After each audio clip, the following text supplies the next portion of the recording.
नमस्कार, स्वागत है आपका जनता टीवी में। मैं हूं आपके साथ सचिन चौहान। उत्तरकाशी में बन रही सुरंग में 40 मजदूरों की जिंदगी फंसी हुई है।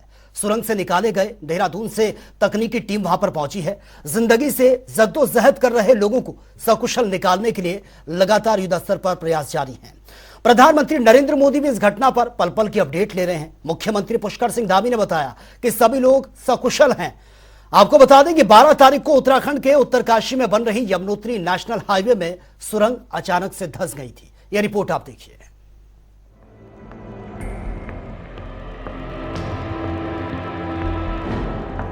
उत्तरकाशी में बन रही इस सुरंग में फंसी है 40 मजदूरों की जिंदगी। आखिर कैसे चल रही होंगी इनकी सांसें? क्या चल रहा होगा उनके मन में? क्या सोच रहे होंगे सुरंग के अंदर फंसे ये 40 मजदूर? कैसे अपनी जिंदगी बचाने और सुरंग से बाहर आने के लिए अपने हाथ पैर मार रहे होंगे? क्या सब सही सलामत सुरक्षित होंगे भी या नहीं? ये सब ऐसे सवाल हैं जिसका जवाब हर कोई जानना चाहता है।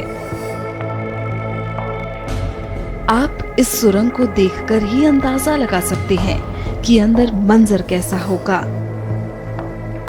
सुरंग के अंदर फंसे लोगों से बातचीत की जा रही है।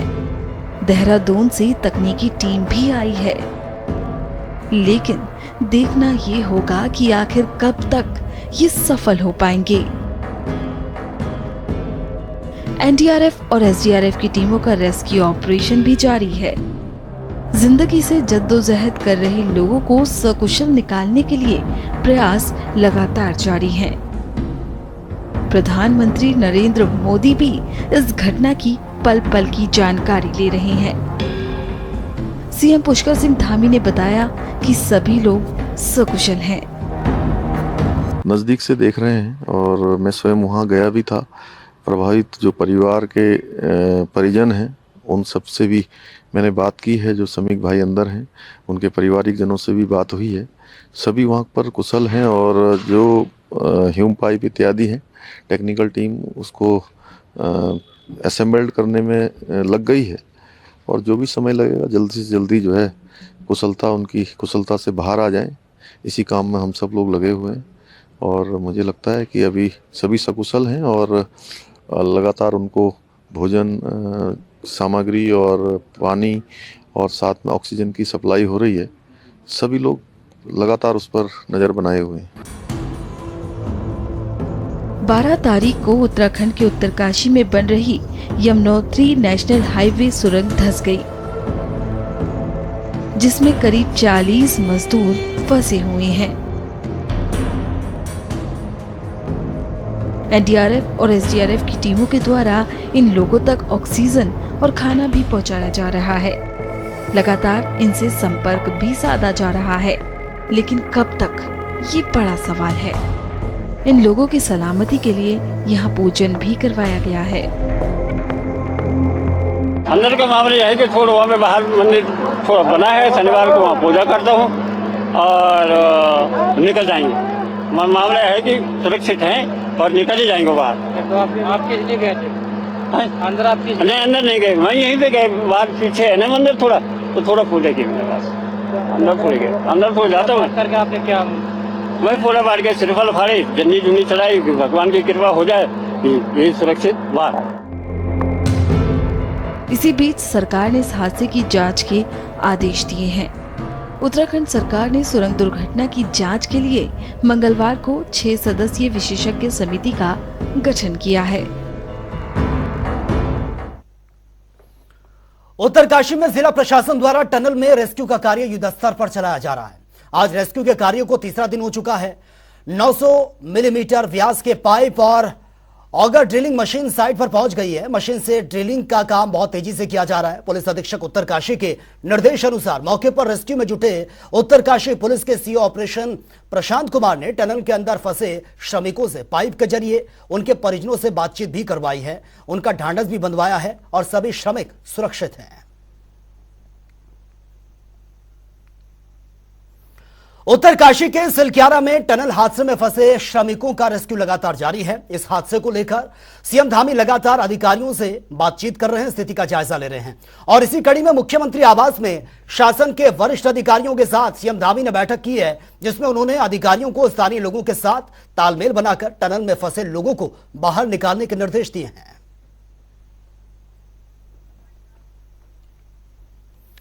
और वहीं टनल हादसे को लेकर राजनीति भी जमकर हो रही है। इसको लेकर कांग्रेस प्रवक्ता शिषपाल सिंह बिष्ट ने कहा है कि पिछले 2 दिनों से राहत बचाव कार्य युद्धस्तर पर जारी है, लेकिन अभी तक मजदूरों का बाहर उनको नहीं लाया गया है और इसको लेकर उन्होंने सरकार पर निशाना साधा है। उन्होंने कहा कि अपने काम में सरकार पूरी तरह से असफल है और सरकार की असफलता यह साफ तौर पर नजर आ रही है। देखिए, सिस्टम की लापरवाही का मामला है। एक होती है देवी आपदा और एक होती है सिस्टम की लापरवाही, और सिस्टम की लापरवाही के आगे जो है आप देख रहे हैं कि आज सभी लोग परेशान हैं। जो मजदूर वहां फंसे हैं उनके लिए पूरे प्रदेशवासियों की, हम सबकी संवेदनाएं हैं। वो लोग दीपावली जैसा त्यौहार अपने परिजनों के साथ, अपने बच्चों के बीच नहीं मना पाए। इससे ज़्यादा और चिंताजनक क्या हो सकता है। अब हमारी प्रार्थना प्रभु से यही है कि वो सकुशल बाहर आए और अब उनकी भी दिवाली हो, और वो अगर सकुशल आ जाते हैं तो इससे बड़ी दिवाली और क्या होगी। लेकिन जो सेफ्टी ऑडिट उस निर्माणाधीन सुरंग का होना चाहिए था, उसमें चूक हुई है। वहां बताई जा रही कि पहले से पानी की लीकेज थी, पहले भी कई बार वहां पर जो है मलबा आ चुका है, तो लापरवाही क्यों बरती गई आप बोलिए ना। जो मॉनिटरिंग एजेंसी और जो कार्यदायी संस्था है। मुख्यमंत्री पुष्कर सिंह धामी पिथौरागढ़ पहुंचे हैं, जहां पर सीएम धामी ने ऐतिहासिक जौलजीबी मेले का उद्घाटन किया। इस दौरान सीएम ने जौलजीबी मेले की अच्छी व्यवस्था के लिए 10 लाख रुपए देने की भी घोषणा की है। सीएम धामी ने ज्वालेश्वर महादेव मंदिर में पूजा अर्चना की है और पुजारी को 1100 रुपए लिफाफे और 500 रुपए की नकदी ये दक्षिणा दी है नगद में। और इस दौरान सीएम धामी ने कहा कि बचपन से ही मुझे मेले देखने का शौक रहा है। सूचना प्रौद्योगिकी के युग के बाद मेलों का स्वरूप बदला है। ये मेला महत्वपूर्ण स्थान ये रखता है और आर्थिक और सांस्कृतिक तौर पर भी इसका अहम योगदान है। मैं आपको सच बताऊं तो बचपन से ही मुझे मेलों में जाने का बहुत शौक था। पहले यहाँ मेलों में जब लोग पहुंचते थे तो वो सवेरे से चलते थे, शाम को मेले में रहते थे और कई कई दिनों तक मुझे याद है बचपन में। अब तो पता नहीं, क्योंकि अब सब समय बदल गया, अब संचार की क्रांति आ गई है, इंफॉर्मेशन टेक्नोलॉजी का युग आ गया, तो अब मैं समझता हूँ मेले का जो स्वरूप है वो भी बदल गया। लेकिन पहले के समय में कई कई दिनों तक लोग इन मेलों में ही रहते थे। एक दिन आते थे और 10-10 दिन तक मेलों में रहते थे। तो ऐसा ये जौलजीबी का मेला होता है, तो मेलों में जाने का मुझे भी बचपन से बहुत शौक रहा है। तो इसलिए मैं जब भी जौलजीबी मेले का नाम आता है बिसंदा, तो मैं सोचता हूं कि जो है चाहे आप कहीं का कार्यक्रम कट जाए, थोड़ा देर भी हो जाए, लेकिन मैं आप सबके बीच में आकर मैं स्वयं भी बहुत प्रफुल्लित महसूस करता हूं, अपने आप को बहुत ही ऊर्जान्वित महसूस करता हूं। और में गौचर में 71वां राजकीय औद्योगिक विकास एवं सांस्कृतिक मेले का शानदार आगाज हो गया है। मुख्यमंत्री श्री पुष्कर सिंह धामी ने गौचर मेले का विधिवत उद्घाटन किया है। मेले के उद्घाटन समारोह में मुख्यमंत्री के पहुंचने पर पारंपरिक वाद्य यंत्रों और फूल मालाओं से भव्य स्वागत किया गया। इस अवसर पर मुख्यमंत्री ने गौचर में प्राथमिक स्वास्थ्य केंद्र का उच्चीकरण करने की घोषणा भी कर दी है। गौचर मेले में विशाल जनसभा को संबोधित करते हुए मुख्यमंत्री ने कहा कि मेले हमारे जीवन में इंद्रधनुषी रंगों की तरह हैं और जीवन में ताजगी और उत्साह भी भर देते हैं।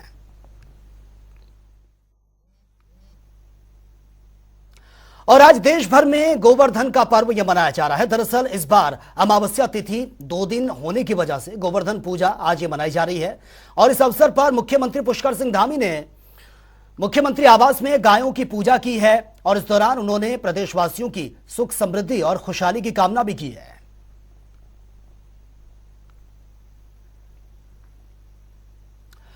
मुख्यमंत्री पुष्कर सिंह धामी ने जूना अखाड़े के महामंडलेश्वर स्वामी यतीन्द्र आनंद गिरी से शिष्टाचार्य भेंट की है और इसी के साथ ही सीएम ने स्वामी जी को दीपावली की बधाई और शुभकामनाएं भी दी हैं।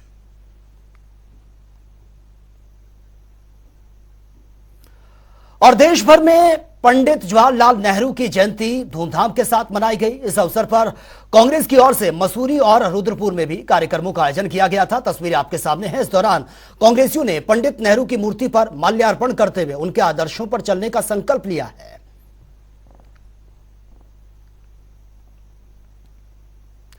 प्रदेश में यूसीसी को लेकर तैयारियां जोरों शोरों पर हैं। सरकार जल्द से जल्द प्रदेश में यूसीसी को लागू करना चाहती है और इसी कड़ी में यूसीसी कानून का ड्राफ्ट कमेटी ने सरकार को सौंप दिया है। इस बात की जानकारी कैबिनेट मंत्री सौरभ बहुगुणा ने दी है। उन्होंने कहा कि जल्द ही विधानसभा का विशेष सत्र बुलाकर इसको टेबल किया जाएगा। उधर कांग्रेस ने कहा है कि जब बिल विधानसभा के पटल पर रखा जाएगा तो यह भी साफ हो जाएगा कि ड्राफ्ट में क्या कुछ प्रावधान किया गया है। देखिए, अब यूसीसी का ड्राफ्ट जो है वो सर कमेटी के द्वारा सौंप दिया गया है। उसको हम विधानसभा सत्र में उसको लाएंगे, उसको पारित कराएंगे। जैसे कि उत्तराखंड सरकार की मंशा थी, माननीय मुख्यमंत्री जी का वादा था उत्तराखंड की जनता के साथ कि हम यूसीसी लागू करेंगे। 22 के चुनाव के पहले हमारी घोषणा थी और सबसे पहली कैबिनेट में हमने इसको स्वीकृति देने की काम करे थे। और मुझे पूर्ण उम्मीद है कि जल्द से जल्द ये सत्र बुलाएंगे और उस सत्र में उस यूसीसी को और हमारे राज्य आंदोलनकारियों वाला जो आरक्षण है उसको हम स्वीकृति देके और उसको उत्तराखंड में पारित करेंगे। देखिए, ये भारतीय जनता पार्टी का अपना एजेंडा है। वो अगर टेबल करना चाहते हैं तो करें, जो हमको कहना होगा हमारे लोग सदन में करेंगे, चर्चा करेंगे, देखते हैं उस ड्राफ्ट में क्या है। क्योंकि हमने इनसे ड्राफ्ट मांगा था, क्या उद्देश्य है कहा था, तो उन्होंने हमको दिया नहीं। न सरकार ने उपलब्ध कराया और न ही जो कमेटी बनी है, ड्राफ्ट कमेटी थी, हमने उनको भी पत्र लिखा था, उन्होंने भी हमको नहीं दिया है। देखते हैं सदन में आता है फिर क्या उस ड्राफ्ट में है। उसमें देखने के बाद हमारे लोग सदन में उसमें बात करेंगे, अपने सुझाव सदन में रखेंगे। और वहीं राजस्थान और मध्य प्रदेश चुनाव को लेकर उत्तराखंड बीजेपी ने अपनी तैयारियां पूरी कर ली हैं। आपको बता दें कि मध्य प्रदेश और राजस्थान चुनाव को लेकर बीजेपी के पदाधिकारी कार्यकर्ताओं सहित महिला मोर्चा ने भी जिम्मेदारी संभाल ली है। ये लोग राजस्थान और मध्य प्रदेश चुनाव में प्रचार प्रसार का काम करेंगे और इस पर प्रदेश के प्रवक्ता मधु भट्ट ने कहा है कि राजस्थान और मध्य प्रदेश चुनाव को लेकर तमाम कार्यकर्ताओं को बड़ी जिम्मेदारी ये सौंपी गई है। साथ ही उन्होंने और क्या कुछ कहा वो सुन लेते हैं। देखिए, बिल्कुल निश्चित रूप से संगठन का जो काम होता है, बिल्कुल हम चाहते हैं हमारी जो सरकार, जो केंद्र की सरकार है, वो बहुत धरातल पर काम करती रही है और वहाँ पर बहुत सारे जो हैं विकास कार्य हुए, उन विकास कार्यों को लेकर जनता के बीच में हम जा रहे हैं। और निश्चित रूप से जनता ने हमको बहुत कई बार हमें उस जो हमने काम किए हैं उसको सराहा भी है। निश्चित रूप से उसका परिणाम भी सामने आएगा। और वहीं रामनगर में कॉर्बेट नेशनल पार्क का ढिकाला जोन कल सुबह से सैलानियों के लिए खोल दिया जाएगा, जिसको लेकर पार्क प्रशासन ने सारी तैयारियां पूरी कर ली हैं। कल सुबह पार्क प्रशासन के अधिकारियों की मौजूदगी में धनगढ़ी गेट से सैलानियों का ढिकाला डे सफारी और रात्रि विश्राम के लिए उनको भेजा जाएगा। ढिकाला घूमने आने वाले सैलानी यहाँ पर बाघ देखने के अलावा प्राकृतिक वातावरण को देखने के लिए भी काफी उत्साहित रहते हैं। जैसे आपको पता है 15 नवंबर हर साल हम ढिकाला को खुलते हैं और हमारा नाइट स्टे जहाँ भी है, बाकी रेस्ट हाउस वो भी कल से खुल रहा है। तो इसकी पूरा तैयारी चल रही है। इस बार हमने रेस्ट हाउसेस को रिनोवेट कर दिए हैं, वहाँ की जो भी लेने सब है वो सब बदल दिए हैं। तो इस बार पूरा तैयारी है। उसके साथ साथ हमारा जो रोड्स है, ढिकाला का रोड, वो बहुत ही खराब हालत में थी इस साल की मानसून के इसमें, बट उसको भी ठीक करा दिया गया है। अभी हमारा पूरा तैयारी है इस नए टूरिस्ट सीजन को स्टार्ट करना। नया साइट चल रही है, बहुत ही स्मूथ चल रही है। आप पर्यटकों से भी पूछ सकते हैं, कल जब आएंगे हमारे नए पर्यटक, जो पहले ढिकाला का बुकिंग जो हुआ करता था वो तो बहुत ही मुश्किल से मिलता था कोई इंडिविजुअल को। तो आजकल में बहुत सारे बुकिंग्स इंडिविजुअल लेवल पे हो रहा है कि बहुत सारे टूरिस्ट खुद ही बुक करके आ रहे हैं। आप कल अगर हो सकता है तो उनसे भी पूछ लीजिए, उनका भी एक्सपीरियंस बहुत पॉजिटिव रहा है। हमको भी बहुत सारे रिस्पॉन्सेस आ रहे हैं हमारे मेल पे कि उनका बुकिंग इजीली हो जा रहा है। तो अभी हम 27 दिसंबर तक ही खुले हैं, तो वो पूरा ही फुल है ढिकाला। तो जैसे ही ओपन होता है 1-2 मिनट में बुकिंग हो जाता है, तो सारा फुल ही चल रहा है हमारा। और हल्द्वानी के प्रवर्तीय सांस्कृतिक उत्थान मंच में श्रीमद् भागवत कथा का आयोजन यह किया गया है और ऐसा पहली बार है जब ये श्रीमद् भागवत कथा कुमाऊनी बोली में यह करवाई जाएगी। तारा जन सेवा समिति की ओर से आयोजित इस श्रीमद् भागवत कथा में वरिष्ठ कथावाचक व्यास मनोज कृष्ण उत्तराखंडी भागवत कथा करेंगे। आयोजन समिति के अध्यक्ष इस महोत्सव के संयोजक जितेंद्र मेहता ने बताया है कि पहली बार प्रवर्तीय सांस्कृतिक उत्थान मंच में इस भागवत कथा का कुमाऊनी भाषा में आयोजित ये किया जा रहा है, जिसको लेकर लोगों में काफी उत्साह भी है। सबसे पहले मैं अपना गुलजू महाराज के प्रणाम कर लूँ। आज गुलजू महाराज में हमें दुबराज देव कार्यक्रम प्रारंभ कर हलो और 16 तारीख हमार कलश यात्रा छे और मेरे हल्द्वानी पूर्व जनता है, पूरा हमारे बहनी है, दीदी ने और भाई ने यही विनती छे कि बैठे बैठ मात्रा में आया और कलश यात्रा में भाग लिया। ये हमारी संस्कृति छे, हमें लफर संस्कृति पे बचून छे, इका ऊपर हमें ये कुमाऊनी भाषा में भागवत प्रारंभ कर रखो।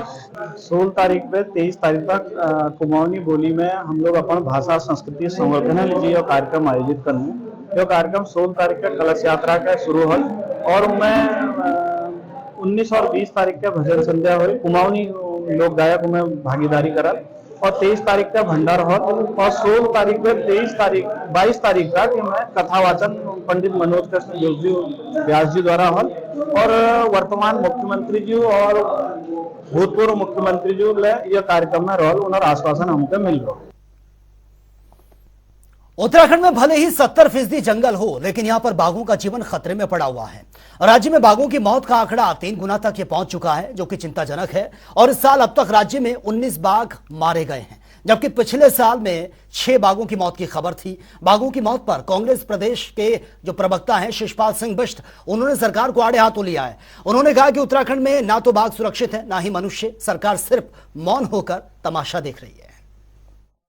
देखिए, इस प्रदेश के अंदर न बाघ सुरक्षित है, न इंसान सुरक्षित है, न बेटियां सुरक्षित है, कोई भी सुरक्षित नहीं है। लगातार जो है कानून व्यवस्था के सवाल खड़े हो रहे हैं। अब तो जंगल के अंदर भी आप बोलिए, आखिर फॉरेस्ट विभाग कहाँ सोया हुआ है? आप देखिए, आप अगर मूक बधिर जानवरों की रक्षा नहीं कर पा रहे तो इससे ज्यादा चिंताजनक कोई नहीं हो सकता। शेरों की अगर अवैध तरीके से मौतें हो रही हैं, और ये मौतें क्यों हो रही हैं, इस पर तो सरकार के अलग अलग बयान हैं, लेकिन अभी हमने देखा कि जो है कहीं ना कहीं सिस्टम की चूक का मामला है। तो इस पर नियंत्रण अगर नहीं कर पा रही है सरकार, वन विभाग, तो इससे ज्यादा आप बता सकते नहीं, क्योंकि जितना बजट जो है वन्य जीव सुरक्षा के नाम पर आ रहा है वो कहाँ ठिकाने लग रहा है, आप बताइए। और वहां पर जो वन विभाग का स्टाफ है उसके पास जो उपकरण होने चाहिए, जो सेफ्टी के लिए जो सेफ्टी गार्ड होनी चाहिए, वो है कि नहीं है। तो ये सब देखने वाली बात है। और लगातार बाघों की मौत चिंता की बात है, इसमें कोई दो राय नहीं। गंगोत्री धाम के कपाट आज अन्नकूट पर्व पर शीतकाल के लिए बंद कर दिए गए हैं। इस दौरान धाम में सैकड़ों तीर्थयात्री मौजूद रहे। कपाट बंदी के अवसर पर सिलक्यारा सुरंग में फंसे लोगों की कुशलता और उन्हें सुरक्षित निकालने के लिए चलाए जा रहे अभियान की सफलता की कामना भी लोगों ने की है।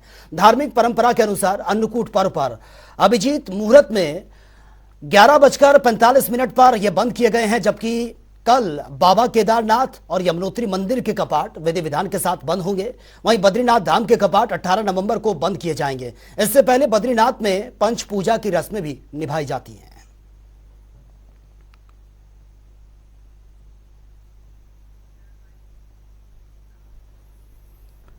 और राज्य स्थापना दिवस के अवसर पर देहरादून में हुई डकैती को लेकर सियासत इस पर जारी है।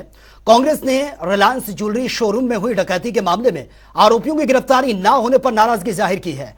कांग्रेसियों ने गांधी पार्क में गांधी प्रतिमा के नीचे बैठकर धरना दिया और इस दौरान कांग्रेस प्रतिनिधिमंडल ने जिलाधिकारी के माध्यम से राज्यपाल के नाम ज्ञापन भी सौंपा है। कांग्रेसियों की मांग है कि राज्य में बदहाल कानून को सुधारा जाए। देखिए, पूरे प्रदेश में जो कानून व्यवस्था है बिगड़ चुकी है। रोज दिन दिहाड़े कोई ना कोई घटनाएं घट रही हैं। कहीं लूट हो रही है, कहीं बलात्कार हो रहे हैं, कहीं महिलाओं पर शोषण हो रहा है, कहीं डकैतियां हो रही हैं और सरकार मौन बैठी हुई है। सरकार की आंखों से पट्टी के हटाने के लिए हम लोग आज गांधी जी की मूर्ति के नीचे बैठे हैं कि ये देखें कि क्या हो रहा है। अपराधियों के खिलाफ शिकंजा इनको कसना चाहिए, लेकिन वो ये लोग नाकामयाब साबित हो रहे हैं। दिन ब दिन कानून व्यवस्था बिगड़ती जा रही है और इसके लिए पाँच दिन हो चुके हैं। राजधानी देहरादून में जो 9 तारीख को स्थापना दिवस वाले दिन डकैती हुई थी, आज तक उसका खुलासा नहीं हुआ है। इससे पहले भी कई घटनाएं घट चुकी हैं, कहीं डकैतियां हुई हैं, कहीं लूट हुई हैं, वो मामले भी वैसे के वैसे हैं।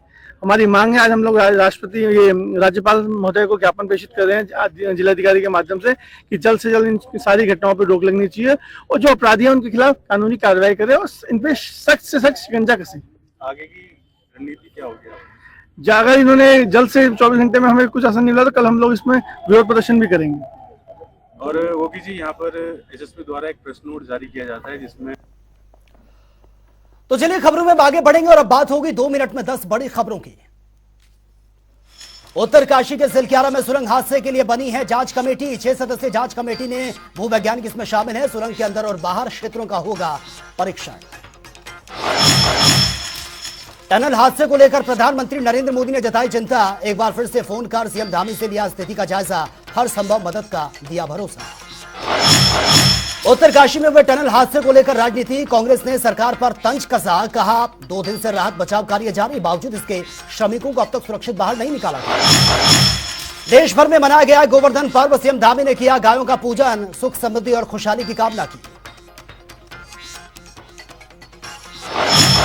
प्रदेश में यूसीसी का ड्राफ्ट हुआ तैयार। कमेटी ने सरकार को सौंपा है ड्राफ्ट। कैबिनेट मंत्री सौरभ बहुगुणा ने विधानसभा का विशेष सत्र बुलाने की बात कही। कांग्रेस ने आपत्ति जताई। गंगोत्री धाम के कपाट शीतकाल के लिए बंद। मां गंगा की डोरी हुई मुखबा के लिए रवाना। लाखों श्रद्धालु बने हैं इस खास मौके के साक्षी। मसूरी में कबाड़ के गोदाम में लगी भीषण आग, सारा सामान जलकर राख हुआ। 2 घंटे बाद पहुंची दमकल विभाग की गाड़ियां, आग को कंट्रोल किया गया। जूना अखाड़ा के महामंडलेश्वर से मिले हैं सीएम धामी। स्वामी यतीन्द्र आनंद गिरी महाराज से हुई है शिष्टाचार मुलाकात, त्योहारों पर दी है शुभकामनाएं। हल्द्वानी में होगा श्रीमद् भागवत कथा का आयोजन। पहली बार कुमाऊनी बोली में होगी कथा। सीएम धामी सहित तमाम बड़े नेता होंगे शामिल। राज्य में बाघों की मौत बनी चिंताजनक, 3 गुना बढ़ा मौत का आंकड़ा। कांग्रेस ने सरकार पर तंज कसा।